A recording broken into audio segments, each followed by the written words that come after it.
ISIS என்பது ஈராக்கிலும் சிரியாவிலும் நிலை கொண்டிருக்கின்ற உலகத்தில் மிகப்பெரிய சர்ச்சையை உருவாக்கி இருக்கின்ற ஒரு ஆயுத இயக்கம். அதை பற்றி முஸ்லீம் அல்லாதவர்களிடம் இருக்கின்ற ஒரு அபிப்பிராயம் என்னென்றால் அது ஒரு இஸ்லாமிய அடிப்படையிலான ஒரு ஜிஹாத் இயக்கம் அப்படி என்று ஒரு கருத்து இருக்கின்றது. ஆனால் இஸ்லாத்திற்கும் அந்த இயக்கத்திற்கும் இடையில் எந்த தொடர்பும் இல்லை. இந்த இயக்கம் மேற்கு சக்திகளால் திட்டமிட்டு உருவாக்கப்பட்டிருக்கின்ற ஒரு அமைப்பு. அது இஸ்லாம் என்ற முகமூடியை அது அணிந்திருக்கின்றது.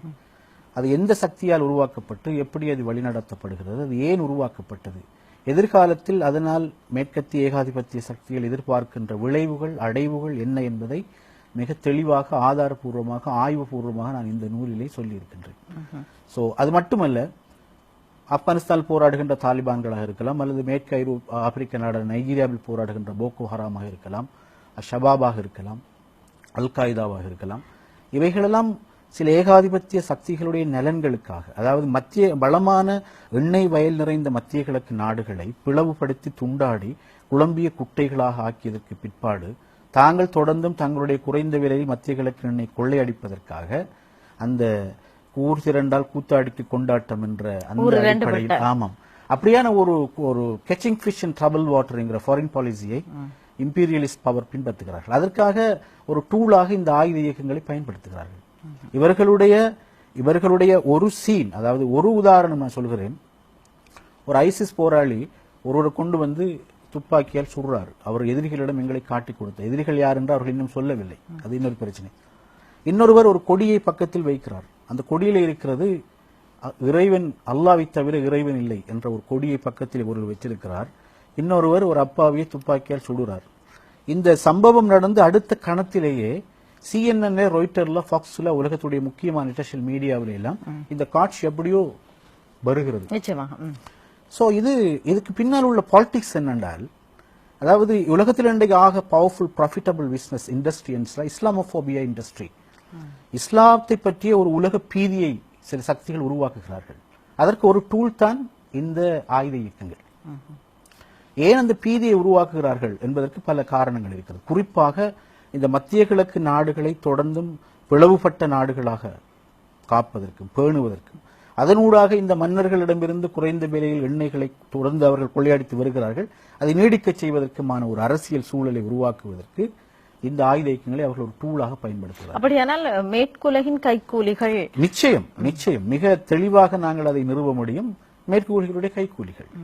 ஆனாலும் நீங்கள் சொன்னது போல் ஏனையவர்கள், நாங்கள் அவர்களை பார்க்கின்ற போது அவர்கள் இஸ்லாமியர்கள், அப்படி ஒரு எண்ணப்பாடு, இவர்கள் பொல்லாதவர்கள், இவர்கள் கொலை செய்கிறார்கள் என்ற ஒரு எண்ணப்பாங்கு ஏற்படுகிறது என்கின்ற போது இவர்களுக்கு இதை யார் உணர்த்துவது என்கின்ற ஒரு கேள்வி எழவில்லையா?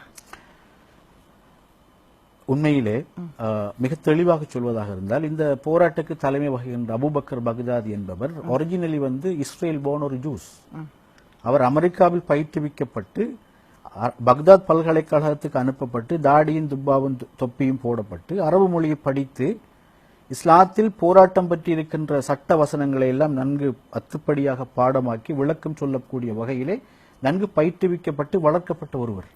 சோ அவரை பார்த்து அவர் உலகம் எல்லாம் சொல்கிறாரு, சொர்க்கத்துக்கு லேசா போறண்டா வாங்க எங்கட போராட்டத்தில் இணைங்க என்று சொல்ற அந்த பிரச்சாரத்துக்கு சாதாரண ஒரு இஸ்லாத்தை பற்றி எந்த தெளிவும் இல்லாத ஒரு இளைஞன் லேசாக அந்த பிரச்சாரத்துக்கு உட்படுகின்றார். இந்த வலைப்பினலை உருவாக்கி வைத்திருக்கின்ற சக்திகளுக்கு என்ன தேவையில்லை, இஸ்லாம்டா உலகத்தில் வயலன்ஸ், அது டெரரிசம், அது பயங்கரவாதம் தான் என்று உலகத்தில் உள்ள முஸ்லீம் அல்லாத 200 கோடி மக்களுக்கு அங்க உலகத்தில் முஸ்லீம்கள் 500 கோடி முஸ்லீம் அல்லாதவர்களுடைய உள்ளத்தில் அந்த கருத்தை அவர்கள் பரப்புகிறார்கள். அதனுடைய விளைவை நாங்கள் உலகத்தில் பல பாகங்களில் பார்க்கின்றோம். நரேந்திர மோடியினுடைய குஜராத்தில இருந்து, இலங்கையில் இருந்து, மியான்மர்ல இருந்து ஒவ்வொரு இடங்களிலும் அது பட்டு தெரிக்கின்ற அதனுடைய எதிரொலியை நாங்கள் பார்க்கின்றோம். அப்ப முஸ்லீம் என்றாலே அவன் ஒரு வயலன்ஸ் தான், ஒரு பயங்கரவாதி தான். இந்த மாதிரியான கருத்தை உருவாக்குவதுதான் இந்த இண்டஸ்ட்ரியினுடைய ஃபர்ஸ்ட் நோக்கம். சமீபத்திலே அமெரிக்காவில் இருந்து ஒரு அருமையான ஒரு புத்தகம் வந்திருக்கு. நேத்தான் லீன் ஒரு லேடி எழுதியிருக்கிறார், இஸ்லாமோபோபியா இண்டஸ்ட்ரி. இஸ்லாமோபோபியா உலகத்தில் இன்றைக்கு எப்படி இண்டஸ்ட்ரி.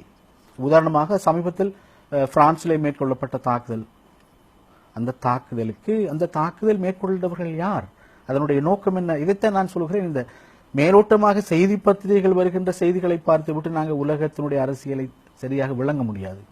உண்மையிலே சீக்ரெட் சொசைட்டி யாரு, ஜியோ பாலிட்டிக்ஸ் என்ன, உலகத்தில் யார் உலகத்தை ஆளுகிறார்கள், உலகத்திலே இன்னும் விடை காண முடியாத பல கேள்விகளுக்கு 9/11 அட்டாக்கை யார் செய்தார்கள் என்று இன்னும் தெரியாது.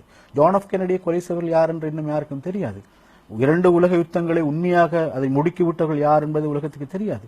உலகத்திலே அண்டர் கிரவுண்ட்ல வேலை செய்ய நிறைய சீக்ரெட் சொசைட்டிஸ் இருக்கு. ஏராளமான விடயங்கள் இன்னும் அறிய முடியாத அறியப்படாத ரகசியங்களாகத்தான் இருக்கின்றன. இப்ப நீங்கள் சொல்கிறீர்கள் இந்த பயங்கர முகங்களை, அதாவது இந்த ISIS பயங்கரத்தின் முகம் என்பதிலே நீங்கள் இதற்கு தூண்டுகோலாக இருப்பவர்கள் அல்லது இவர்களை உருவாக்கியவர்கள் வேறு. நிச்சயமாக ஏகாதிபத்திய சக்திகளுடைய நலன்களை காக்கின்ற, அவர்களிடமிருந்து ஊதியம் பெறுகின்ற அவர்களுடைய முக்கிய குறிக்கோள் என்ன? ஏகாதிபத்திய சக்திகளுடைய நான் ஏற்கனவே சொன்னேன். இன்னும் கொஞ்சம் விளக்கமாக நான் சுருக்கமாக சொல்லுங்க. மத்திய கிழக்கு, இது உண்மையில் நிறைய டைம் எடுக்கிற ஒரு டாபிக். மத்திய கிழக்கு நாடுகள் எல்லாவற்றிலும் போல உங்களுக்கு தெரியும், அரபு வசந்ததுக்கு பிறகு, அரபு ஸ்பிரிங் என்று ஒன்று நடந்ததுக்கு பிறகு நிறைய அரபு நாடுகளில் குழப்பம் வந்திருக்குது. லிபியாவில் 2 கவர்மெண்ட், சிரியாவில் 3 லட்சம் பொதுமக்களை அரசாங்கம் கொண்டு அங்க பயங்கரமான ஒரு நிலைமை. அதே மாதிரி யமன், அதே மாதிரி சூடான், அதே மாதிரி ஆப்கானிஸ்தான், இப்படி பல. இப்ப ஒட்டுமொத்த கல்ஃபையும் என்கல்ஃப் வித் கான்ஃபிளிக்ட், முரண்பாட்டுகள் மூழ்கடிக்க செய்கின்றதற்கு இந்த இயக்கம் இன்று பெரும் துணை புரிகின்றது. அது ஏன் செய்யப்படுகிறது என்றால், அரபு நாடுகளில் ஜனநாயகம் இல்லை. There is no democracy. எந்த ஏகாதிபத்திய சக்தியில் ஜனநாயகத்தை பத்தி பேசுறாங்களோ அந்த ஜனநாயகத்துடைய மண்ணளவும் மத்திய கிழக்கில் மன்னராட்சி. ஏன் அங்கு ஜனநாயகம் வரக்கூடாது என்று மேற்கத்திய நாடுகள் நினைக்கிறது சொன்னால், ஜனநாயகம் அங்கே வந்துவிட்டால் தாங்கள் ஏற்கனவே திருடிக் கொண்டிருக்கின்ற எண்ணெய் வளத்தின் மீதான தங்களுடைய ஆதிக்கம் இல்லாமல் போய்விடும். சோ மன்னர்கள் என்ன செய்கிறார்கள், ஜனநாயகம் இங்க வரப்படாண்டு நீங்க நினைக்கிறீங்களோ அதுக்கு பக்க பலமாக, அதுக்கு துணையாக, கைமாறாக குறைஞ்ச விலையில் எண்ணெயை கொடுக்குறாங்க மேற்கு நாடுகளுக்கு. உலகத்துல எண்ணெய் பாலிடிக்ஸ் ஒன்றுக்குது, ஆயில் பாலிடிக்ஸ், அதை பத்தி நாங்க மிக விரிவாக பேசலாம்.